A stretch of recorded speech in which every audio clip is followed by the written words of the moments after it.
Amigo, em meio ao conflito entre o bem e o mal, Deus revela seu amor, sua compreensão e seu poder através das promessas espalhadas pelo livro de Apocalipse. Muitas dessas promessas estão relacionadas com a segunda vinda de Cristo, outras com a fidelidade e muitas com a salvação e a vida eterna. Mas todas as promessas do Apocalipse destinam-se aos vencedores do grande conflito cósmico em que estamos envolvidos todos, sem exceção.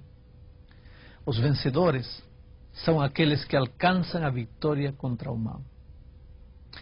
A Bíblia diz: sede sóbrios e vigilantes, porque o diabo, vosso adversário, anda em derredor como leão que ruge procurando alguém para devorar.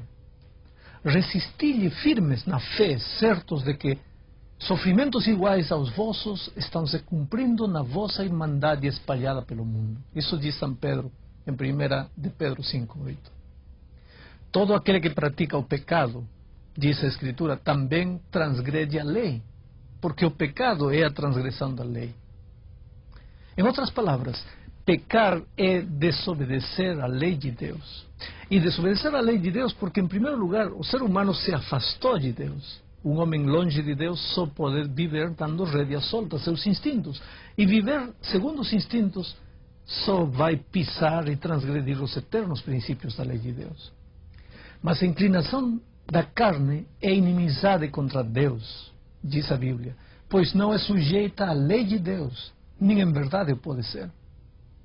Isto quer dizer que os que vivem em pecado, infelizmente, transgredindo a lei de Deus, são inimigos de Deus, dominados por Satanás, pertencentes a seu exército. Em contraste com estes, Jesus, nosso Senhor, descreveu a conduta daqueles que lhe pertencem. Veja, se me amais, disse ele, guardareis os meus mandamentos. Os filhos de Deus, em outras épocas, sofreram perseguições, sofrimento e morte por amor a Cristo, mas permaneceram fiéis e descansaram na promessa: sê fiel até a morte e dar-te-ei a coroa da vida. Aquele que nos ama, diz a Bíblia, e pelo seu sangue nos libertou dos nossos pecados. É importante, meu amigo, não esquecer que a salvação do pecado se baseia na graça de Deus e nos méritos de Jesus. Aquele que tem sede, venha, e quem quiser receba de graça a água da vida. Essa é a promessa. Essa promessa afirma que a salvação é oferecida a todos. Deus fez tudo o que foi necessário para a nossa salvação e promete conceder-nos o perdão e a vida eterna. Vejam o que diz São Paulo: sendo justificados gratuitamente por sua graça, mediante a redenção que há em Cristo Jesus. Deus nos pede apenas que aceitemos pela fé o dom da salvação. Entretanto, devemos nos lembrar de que a fé não elimina a lei. A fé não anula a obediência. Por isso é que São Paulo esclarece em Romanos 3:31. Anulamos, pois, a lei pela fé? Não, de maneira nenhuma. Antes, confirmamos a lei. Isso quer dizer que somos salvos do pecado para não voltar a pecar mais. Não penseis, diz Jesus, que vim revogar a lei ou os profetas. Não vim para revogar, vim para cumprir. Porque, em verdade, vos digo, até que o céu e a terra passem, nenhum i ou um tio jamais passará da lei, até que tudo se cumpra. A lei, meu amigo, exige justiça, que o pecador não pode conseguir por suas próprias forças. Mas quando aceita a salvação, então o homem recebe a justiça de Cristo gratuitamente. Essa justiça é representada no Apocalipse por símbolos, roupas ou vestiduras brancas. Um exemplo é encontrado no capítulo 7 do Apocalipse, onde os que acompanham a Cristo lavaram suas vestiduras e as alvejaram no sangue do Cordeiro. Há preciosas promessas de vida eterna para quem lavar suas roupas no sangue de Cristo Jesus. Por outro lado, os ímpios se lamentarão. Eis que vem com as nuvens, e todo olho verá, até quantos o traspassaram, e todas as tribos da terra se lamentarão sobre ele. Certamente, diz São João em Apocalipse 1:7. Mas os salvos estarão felizes porque não devem nada. Bem-aventurado aqueles que lavam as suas vestiduras, para que lhes assista o direito à árvore da vida e entrem na cidade pelas portas.